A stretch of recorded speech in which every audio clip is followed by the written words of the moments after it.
bertempat di Pendopo Bupati Cirebon. Kolaborasi Yayasan Palibaya Purwadaksina Cirebon dengan DPD KNPI Kabupaten Cirebon ini diharapkan menjadi sebuah harmoni dalam mengenalkan sejarah dan budaya Cirebon.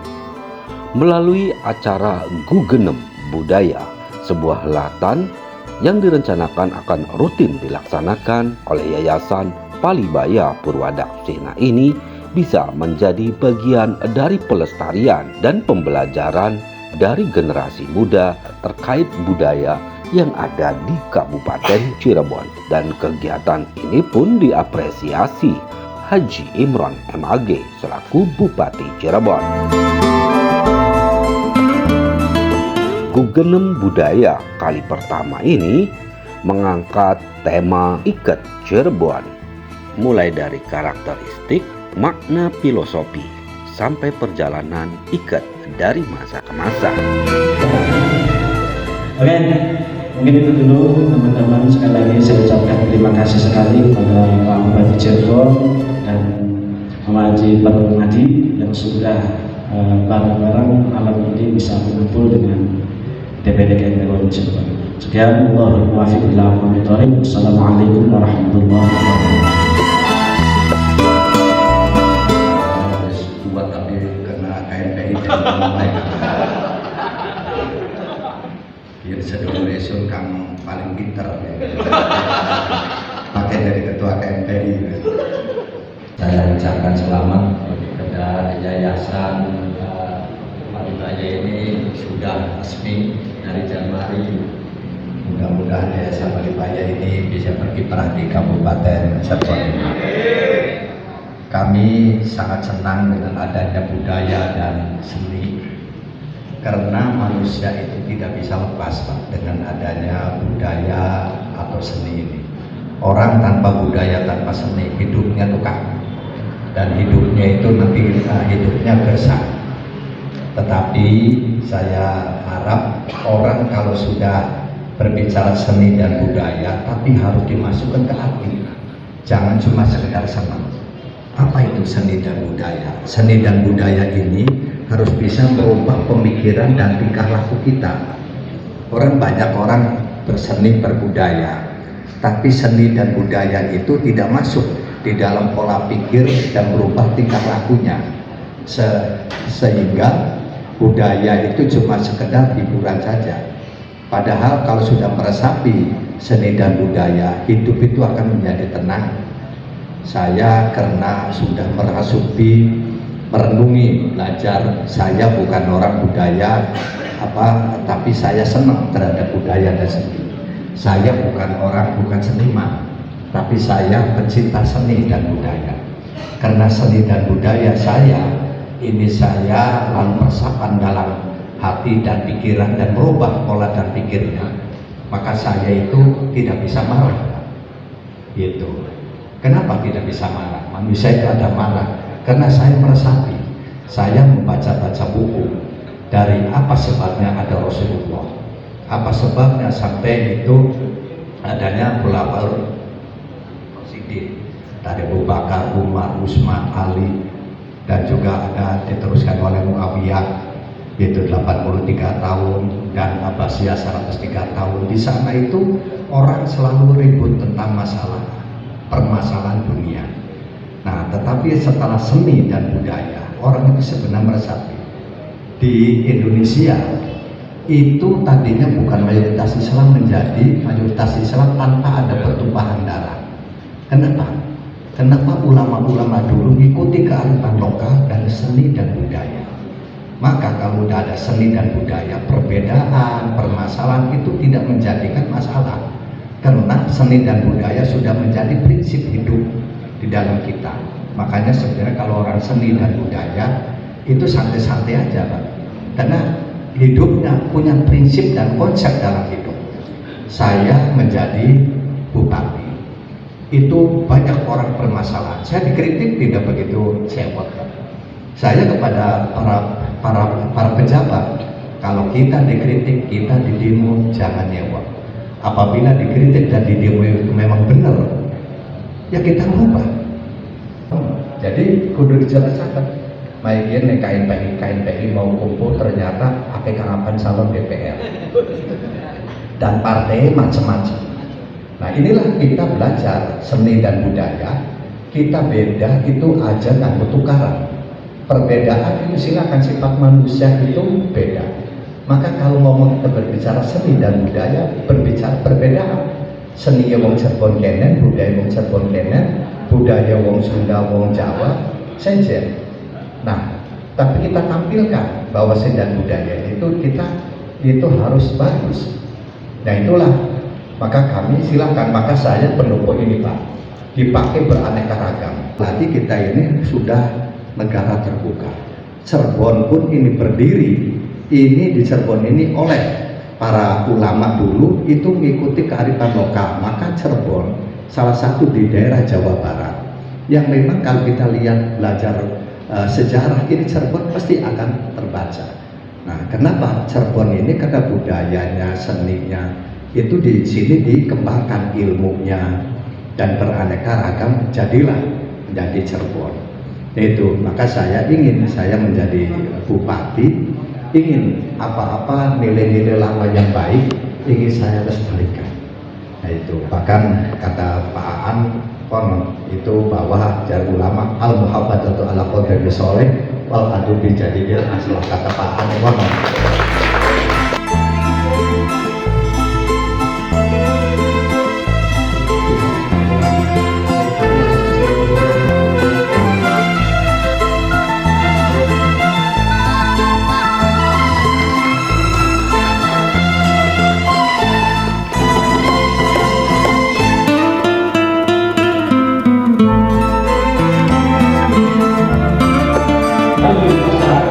Makanya ketika di zaman kita mengenal sorban yang bluebird sampai 21 sampai 17 itu kan. Nah, terus kalau di Makkah kita mengenal yang pakai kerudung tapi kurang paham saya namanya apa. Dan khususnya kita di Cirebon kita mengenal yang namanya ikat atau biasa juga disebut sebagai udang. Jadi udang ini adalah penutup kepala khas Nusantara khususnya Cirebon. Namun selain sebagai aksesoris pelengkap pakaian adat, di dalamnya juga mengandung filosofi yang sangat mendalam, yang merupakan pelajaran atau nasihat dari sesepuh kita kepada kita sebagai wong Cirebon atau manusia Cirebon. Bentuk dan ragam ikat yang ada di Cirebon sebenarnya bentuknya itu banyak sekali. Yang pertama yang biasa kita pakai, yang biasa kita lihat kalau kita berkunjung ke keraton, nah itu kita bisa nyebut sebagai senopaten atau tumenggungan. Makanya tadi topeng tumenggung tadi kayak Kang Andi itu tadi memakai ikat kepala. Jadi inti daripada ikat tumenggung itu adalah menutupi seluruh kepala supaya rambutnya itu tidak terlihat. Makanya kalau yang rambutnya gondrong atau yang rambutnya panjang itu digelung dan kemudian disimpan di belakang. Makanya nanti kalau di Jogja, Belangkon Jogja itu khasnya ada jendolannya di sini. Nah itu dulunya adalah simbol daripada rambut yang digelung.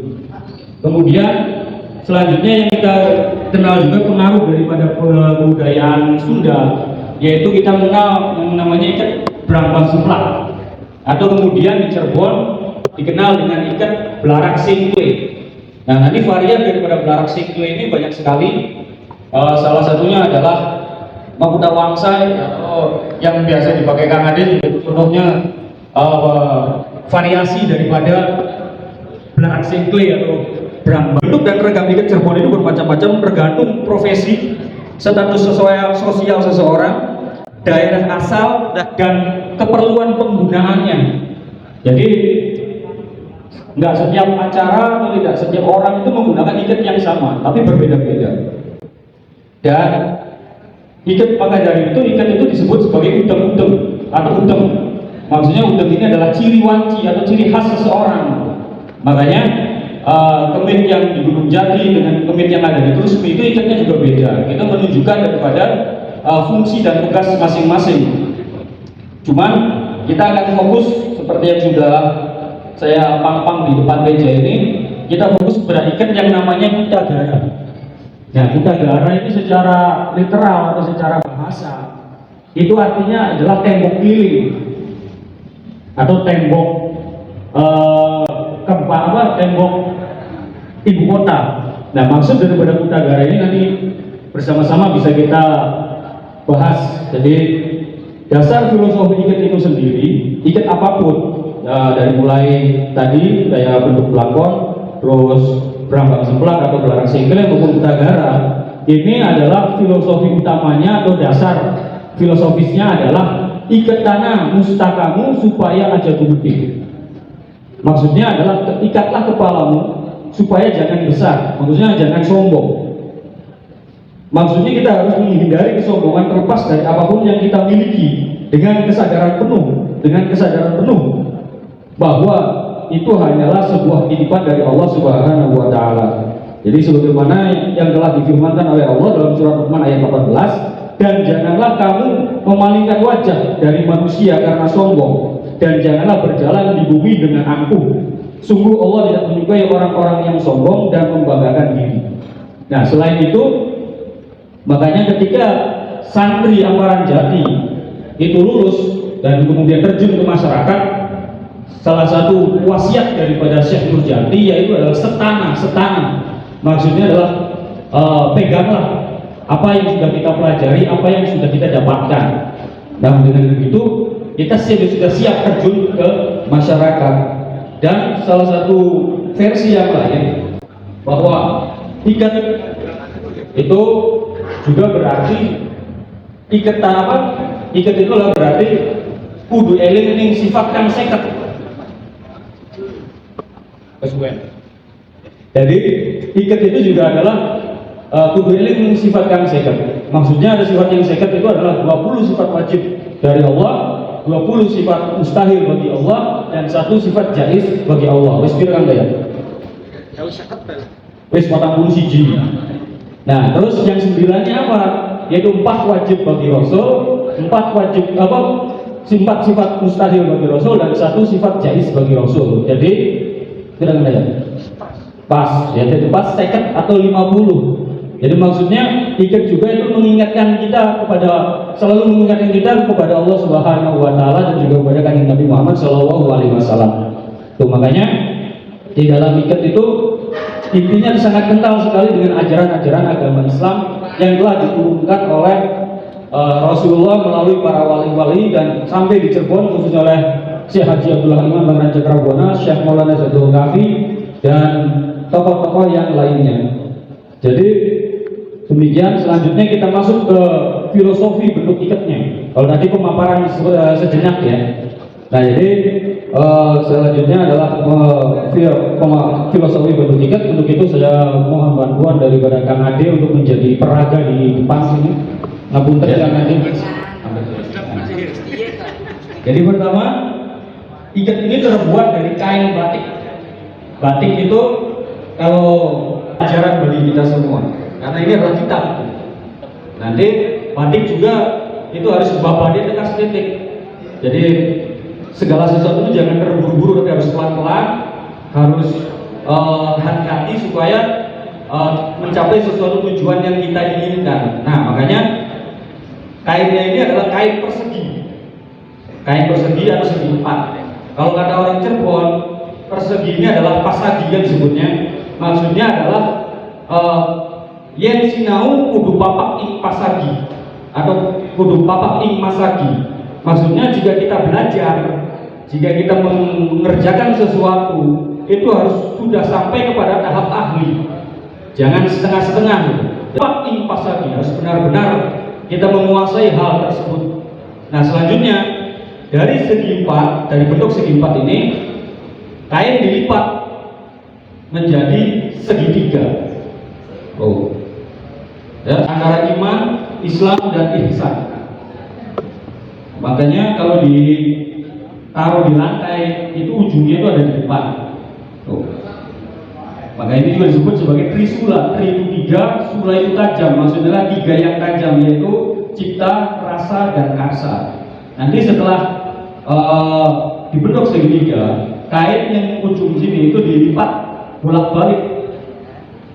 Dilipat bolak-balik. Maksud daripada dilipat bolak-balik ini adalah dalam mengerjakan sesuatu atau dalam mempelajari sesuatu, kita harus selalu hati-hati menelaah dengan baik-baik supaya jangan terjadi kesalahan, makanya harus dilipatnya itu bolak-balik, tidak satu arah gitu. Tapi bolak jalan sambil berpikir atau berpikir sambil jalan, terserah mau yang mana yang akan kita ambil atau yang mau kita laksanakan. Nah setelah itu, setelah selesai kayak segitiga ini, lalu ditaruh di kepala. Nah maksudnya ini adalah persiapan kita untuk melakukan uji zikir, uji doa kepada Allah. Makanya guru-guru kami yang mengajarkan zikir kepada kami, ketika setiap kita akan menggunakan ikat itu diajari zikirannya, yaitu la ilaha illallah malikul haqqul mubin Muhammad Rasulullah shadiqul wa'dil amin. Kita harus ingat bahwa balik lagi segala sesuatu itulah dari Allah dan kelak kemudian akan kembali kepada Allah. Makanya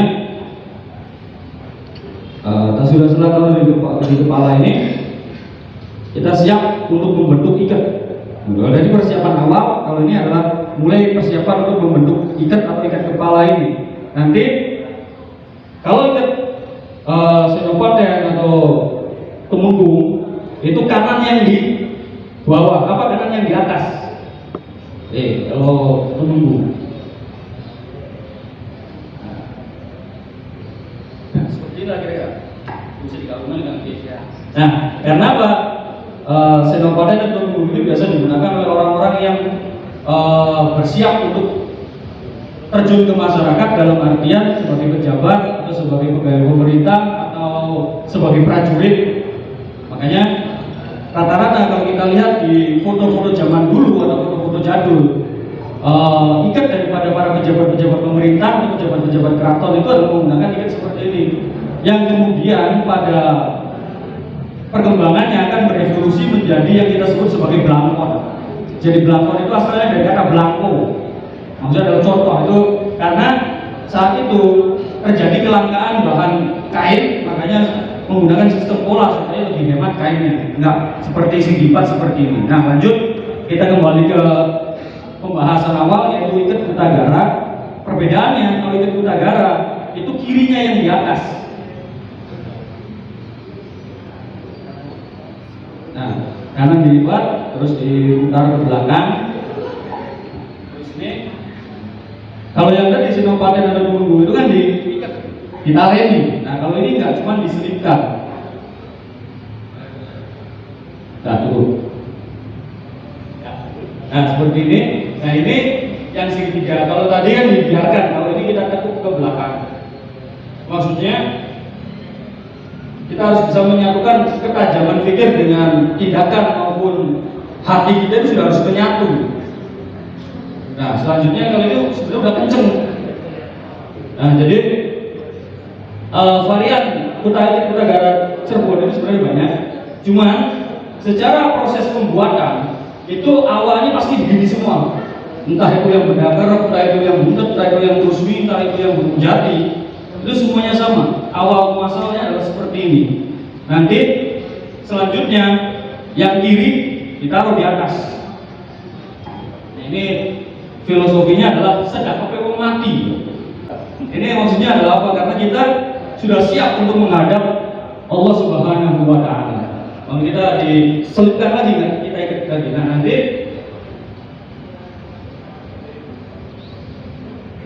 cukup. Nah, kita sampai sini dulu. Nah, perlu kita ketahui bahwa sebenarnya ikat kutagara ini adalah komunisasi atau perpaduan budaya antara budaya yang sudah ada di tanah Jawa, Cirebon khususnya, dengan budaya yang berasal dari luar, khususnya adalah budaya Arab yang dibawa oleh para wali ke Cirebon. Jadi ikat seperti ini sebenarnya sudah dikenal sebelum Cirebon itu berdiri kerajaan Islam. Ikat seperti ini sudah dikenal, yaitu biasa dipakai oleh para mangku. Jadi mangku itu adalah pemuka agama sebelum Islam. Jadi biasa dipakai oleh para mangku atau oleh pandai besi, atau oleh para empu pada zaman dahulu. Cuma bedanya kalau empu kan cuma pakai bajunya selempang, kalau kita pakainya baju takwa. Nah ini bentuk seperti ini masih bisa kita lihat di daerah Bali. Jadi para mangku itu biasanya menggunakannya ikatnya seperti ini. Jadi masih tumpuk begitu saja. Nanti selanjutnya kita masuk kepada proses pembuatan ikat Cirebon Pondok Udagara Cirebon, ininya kita tarik, kita angkat. Nah, kita tarik. Nah, yang di sini kita tarik, maksudnya adalah kita balik yang dulunya kepercayaan lama, kita balik menjadi kepercayaan baru, yaitu ajaran agama baru, yaitu ajaran agama Islam. Nah, stop sampai sini. Oke. Nah, nanti baru kita bentuk tusmi. Babon ini dikit. Nah, jadi babon dari Ikut Udagara ini adalah salah satunya yang biasa dipakai oleh pemit Trusmi. Nah, contohnya ini yang sudah jadi ya, Ikat Trusmi. Nah, ini Ikat Trusmi ini biasa dipakai atau oleh pemit ataupun pejabat pemerintah yang ada di daerah Trusmi, Kaliwulu, dan Gamal. Walaupun ya wilayah lain juga mungkin tetap memakai. Konon katanya bentuk ikat ini adalah contoh atau bentuk ikat tertua yang ada di Cirebon, yaitu bentuk Udagara. Makanya Udagara di sini bentuknya ini mengambil ini seperti benteng atau seperti pokok. Nah, ya ini bisa buat wadah duit atau wadah apa. Maksudnya adalah pikiran kita harus selalu terbuka, menerima ilmu maupun menerima kritik maupun menerima duit ya apalagi. Ya itu. Makanya ini agak longgar. Ya bisa benar. Nah, dan sebaliknya, nah ini di sebaliknya ini harus membentuk segitiga. Kalau tadi segitiganya ke bawah, maksudnya adalah hubungan antara kita, antara Allah dan manusia. Selanjutnya kita menuju kepada Allah. Makanya segitiganya di atas. Tuh. Jadi Udagara ini maksudnya adalah kita manusia diajarkan untuk siap menerima kritik, harus siap menerima pujian maupun cacian, kita tanggapi dengan biasa saja. Begitu kan ya? Nah, makanya Udagara Trusmi itu bentuknya adalah menyatu. Ini adalah menyatu karena apa? Karena kita ini adalah manusia. Manusia adalah manunggaling rasa dan juga manunggaling sawiji. Loh, kan gaya sing Bapak Adam, kita ya sing Bapak Adam, kan? Makanya dengan nah begitu, ini adalah contoh ikat Udagara Trusmi. Maksudnya adalah menunjukkan kepada kita bahwa kita itu harus manunggal. Dalam artian manunggal antara pikiran, ucapan, hati maupun tindakan itu harus selaras dan serasi, aja pincang.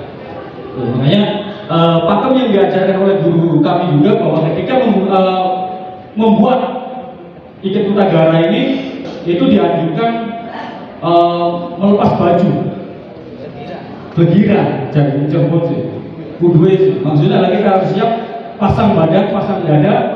Ketika kita dipuji, wah ikatnya bagus, ya kita biasa saja. Wah ikatnya belesah, ya biasa saja. Karena balik lagi, mau baik maupun buruk itu asalnya adalah dari Allah Subhanahu wa Ta'ala. Kita ngerasani kudu duwe apa-apa. Loh, gitu. Oke, lanjut. Tadi adalah pemaparan sekilas ikat Udagara Trusmi. Selanjutnya, nah ini yang bentuknya agak beda. Ini bentuk Udagara. Ada yang tahu Udagara mana ini? Ya, ini adalah bentuk Udagara yang biasa dipakai oleh kemit atau wong kraman dari Astana Gunung Jati. Bedanya lebih kecil dan lebih ramping. Maksudnya adalah kita harus memiliki sikap melayani siapapun yang datang, melayani siapapun yang memberikan perintah kepada kita. Kalau di wayangnya itu ada yang namanya samiaji, diminta negaranya sok, diminta apapun, ya tak ngeluh. Intinya ikat keraman Gunung Jati ini filosofinya adalah sifat melayani, sifat mengayomi. Cuman di belakangnya itu ada sohok atau antena satu, maksudnya adalah itu setiap manusia yang datang kita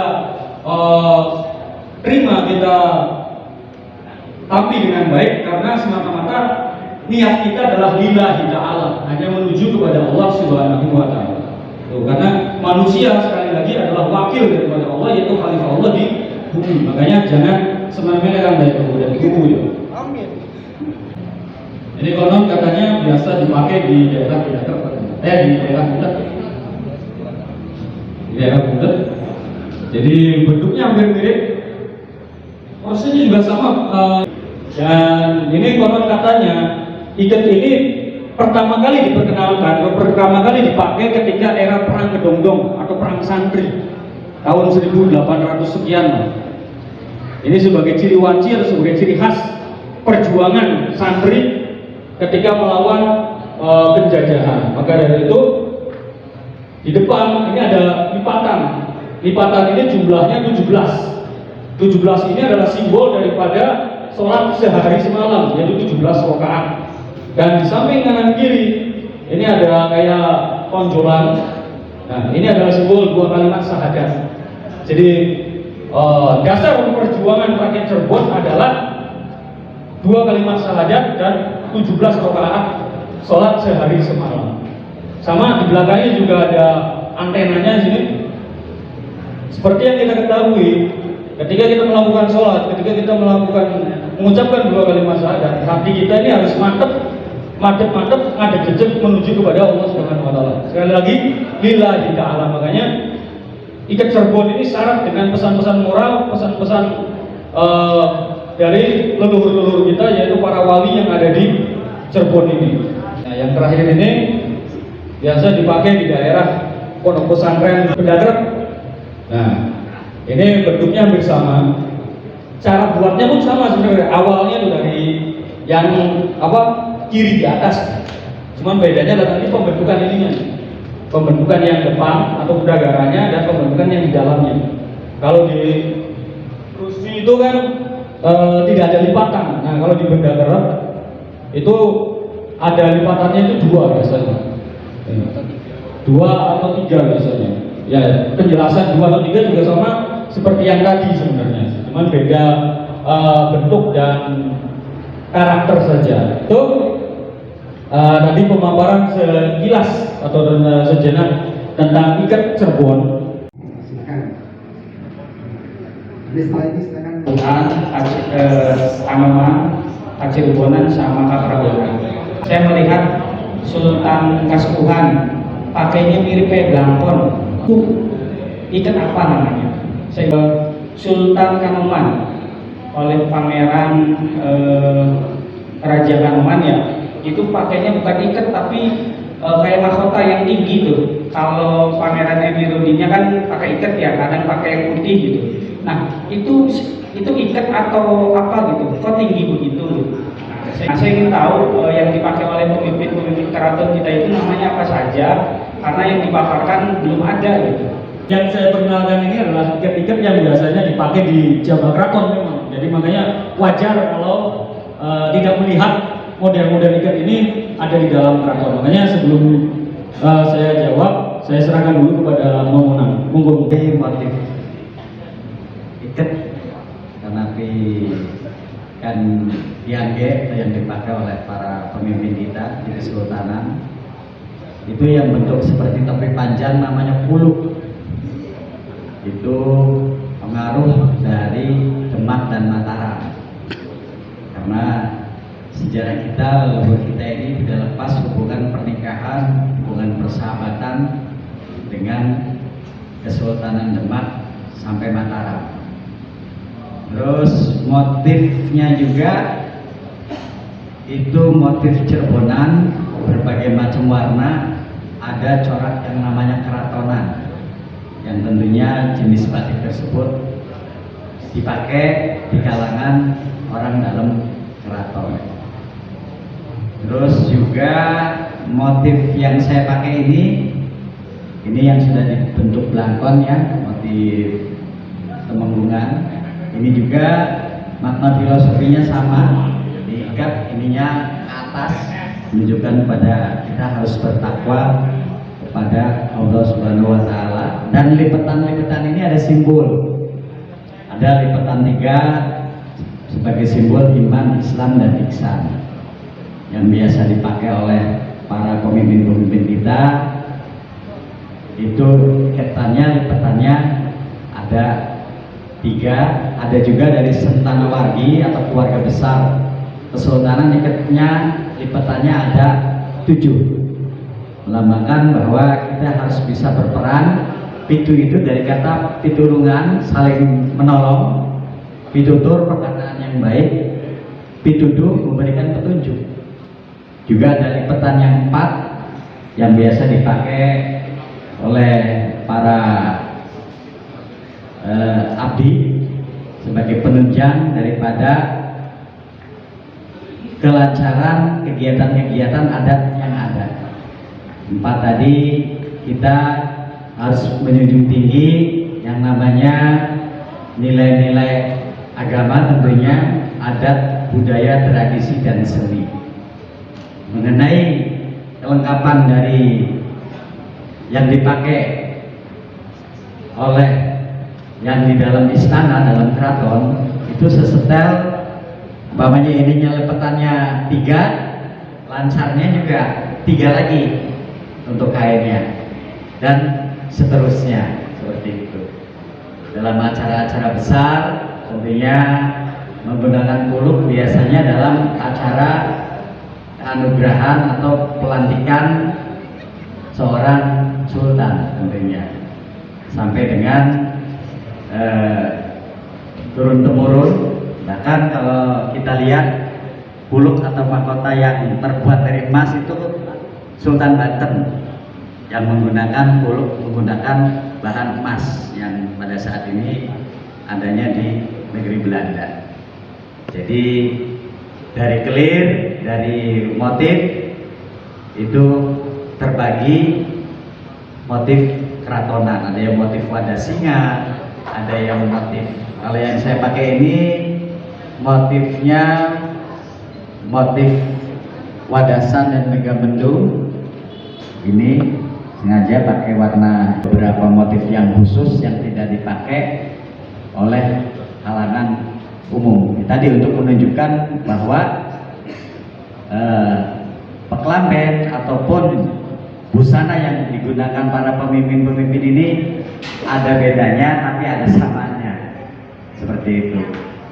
Dan untuk kelir-kelir juga dalam motif batik ini beragam. Jadi ini yang membedakan antara keluarga ataupun keluarga kesultanan menggunakan belangkonya atau ikatnya seperti ini. Ada yang tersayap, ada yang tidak, seperti itu, sebagai ciri orang itu memegang jabatan apa dulunya, apakah memegang suatu jabatan lurah atau temenggung, itu ada tingkatan-tingkatannya. Nah, untuk pelengkap selanjutnya monggo Bapak Zainuddin untuk melengkapi. Keraton Kesepuhan, Kanoman, Keprabonan maupun Kecerbonan sebenarnya sama, bentuk ikatnya adalah ikat yang seperti tadi. Asalnya sih sebenarnya dari kain utuh. Jadi pengaruh ketika zaman susah atau zaman penjajahan, nilai kain itu mahal, makanya akhirnya dibuat sedemikian rupa dibentuk belangko. Nah ini, nah seperti yang mau katakan tadi, kalau bentuk kuluk topi tarbus itu adalah pengaruh dari kerajaan Turki Utsmani, karena kerajaan Demak maupun Cirebon itu ada keterkaitan dengan Turki Utsmani itu tadi. Makanya sebagian sultan-sultan yang ada di Jawa khususnya umumnya maupun Cirebon seperti yang dipakai oleh Mama Sultan Kanoman, itu inspirasi utamanya adalah dari bentuk topi tarbus yang berasal dari kerajaan atau kesultanan Turki Ottoman atau Turki Utsmani. Dan untuk ikat atau belangkon yang dipakai oleh sultan maupun oleh Sentana Wargi maupun oleh pasukan-pasukan yang ada di Cirebon, itu asal muasalnya adalah yaitu tadi yang bentuk senopaten atau bentuk tumenggungan tadi. Jadi itu biasanya dipakai oleh para pejabat-pejabat yang ada di keraton-keraton maupun kemudian dipakai juga oleh pejabat-pejabat pemerintahan era kolonial tersebut gitu. Penjelasannya terkait dengan pertanyaan yang telah disampaikan oleh Kang Ifal mengenai arti dari iket yang dipakai oleh Sultan Kasepuan, Kanoman, Prabodan, dan Cirebon. Silakan untuk pertanyaan selanjutnya, kita masih diberi kesempatan, masih ada dari DPK KMPI Kedawung ingin menanyakan, tadi kan dijelaskan ikat dan asal daerahnya masing-masing. Apakah di setiap daerah di Kabupaten Cirebon ini memiliki ciri khas sendiri tentang ikat tersebut? Dan sekiranya kalau kita pengen memakai, yang tinggal pakai, belinya di mana? Karena dari dulu, jujur, dari dulu saya pengen memakai ikat tersebut, tapi nggak tahu belinya di mana. Mungkin itu saja pertanyaan saya. Terima kasih. Pertanyaan ini juga adalah pertanyaan yang saya tanyakan juga. Dulu ketika pertama kali saya belajar untuk menggali makna dan filosofi daripada iket yang ada di Cirebon. Cuman berdasarkan pengalaman dan penelusuran saya yakin sebenarnya setiap daerah yang ada di Cirebon atau setiap desa yang ada di Cirebon itu seharusnya memiliki ciri khas iket tersendiri. Karena seperti waktu saya main ke daerah Kelangenan, saya menemukan foto lawas, foto lama itu kalau nggak salah namanya adalah Nasma, itu daerah Kelangenan, itu menggunakan iket yang sekarang itu sudah saya nggak lihat lagi tuh pemakainya. Tuh, terus saya juga di daerah saya Kaliwulu, itu juga sebenarnya mirip seperti kuda gara Rusmi, cuman bedanya itu kuda garanya atau yang di depannya ini lebih pendek.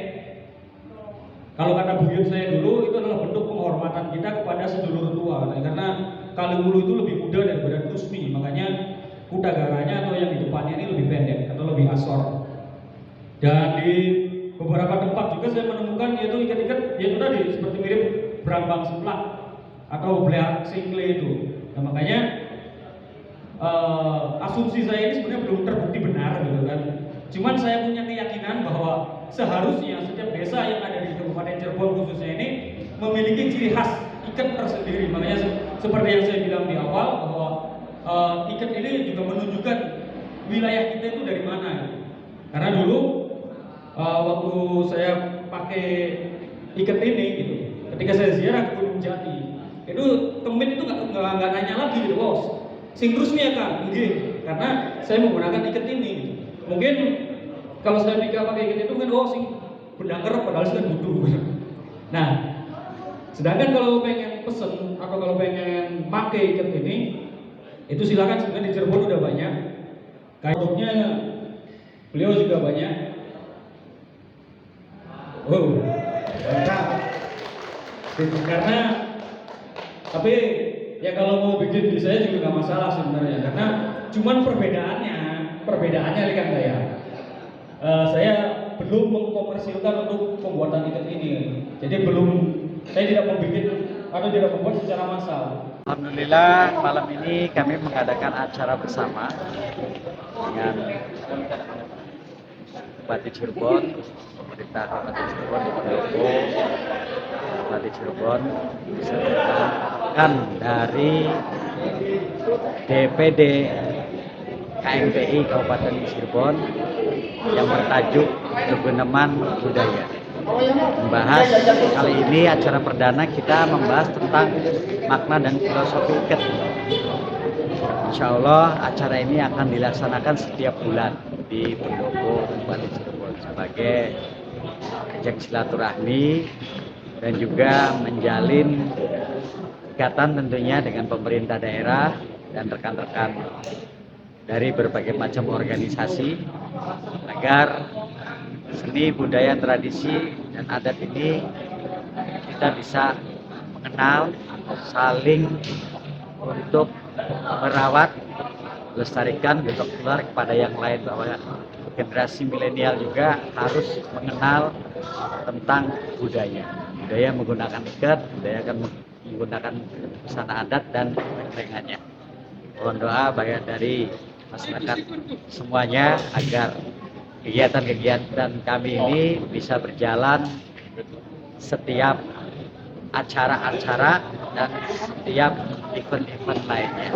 Kami aturkan juga terima kasih kepada Bupati Kabupaten Cirebon, Randes Haji Imron Rosadi AG, dan Ketua DPD KNPI Kabupaten Cirebon Muhammad Aan Anwaruddin serta jajarannya hingga acara ini berlangsung sukses.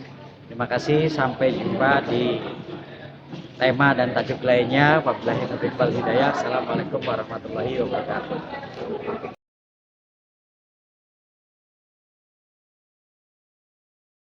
Kami sudah paham dan belum paham mengenai arti dan filosofi apa yang ikat yang biasa dipakai oleh para pendahulu kita. Seperti yang saya pakai pada malam hari ini, mungkin beda-beda antara ikat yang dipakai oleh saya dan oleh Momona, oleh Momon saya dan Anggaya itu beda-beda. Itu ada makna dan filosofinya. Maka pada malam hari ini kita akan berkesempatan mendengar para langsung mengenai apa sih makna dan filosofi tentang Bapak Saifuddin yang dipandu oleh moderator konten Bapak Kami Asli dan dia dipandu oleh